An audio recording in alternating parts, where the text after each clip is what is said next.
Have you ever been in a moment that felt completely out of control? A moment where fear rises in your chest and you don't know what to do next? The disciples of Jesus had one of those moments, a moment so intense that it changed the way they saw him forever. This is the story of Jesus calming the storm. It was evening after a long day of teaching. Jesus had spent hours speaking to crowds by the Sea of Galilee. When the day finally wound down, he turned to his disciples and said, "Let us go over to the other side." They agreed, pushed their boat away from the shore, and Jesus, exhausted, went to the back of the boat and fell asleep on a cushion. The sea was calm, the sky peaceful. Everything seemed perfect.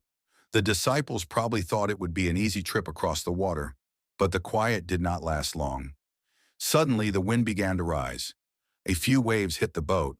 Then out of nowhere, the storm exploded. This wasn't a mild rainstorm.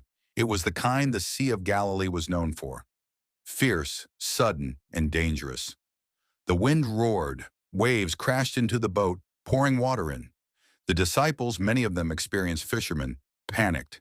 Imagine their hands shaking as they tried to bail water out.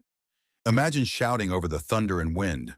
Imagine the fear of watching the boat sink beneath them. And through all of this, Jesus was still asleep. To the disciples, that made no sense. How could anyone sleep through a storm like this?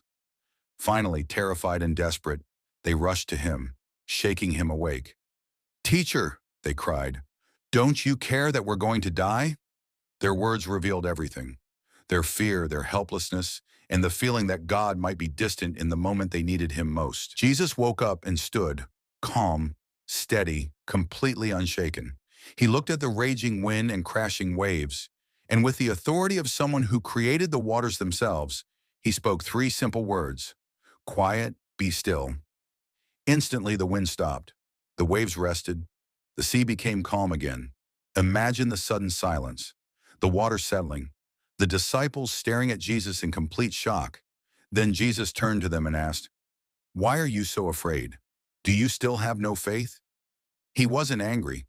He wasn't disappointed. He was inviting them to trust him, even when the situation looked hopeless and out of control. With the storm gone, the disciples looked at one another and whispered, "Who is this? Even the wind and the waves obey him." They had seen Jesus heal the sick and teach with authority, but this moment was different. Nature itself listened to him. Creation recognized his voice. They began to see that Jesus wasn't just a teacher or miracle worker. He was Lord over all creation. We all face storms in life. Storms of fear, storms of uncertainty, storms that shake our peace. Like the disciples, sometimes we cry out, "God, do you care? Are you seeing what I'm going through?" But this story reminds us of something powerful. Jesus is never distant. He is never unaware. He is present, even in the middle of the storm. Sometimes he calms the storm around us. Sometimes he calms the storm inside us. But in every situation, he remains in control. So the next time life feels overwhelming, the next time your heart is troubled or your mind is restless, remember this moment on the Sea of Galilee. Remember the disciples' fear and Jesus' response. Remember that even the winds and waves obey him. And if the storm listens to his voice, your storm will too.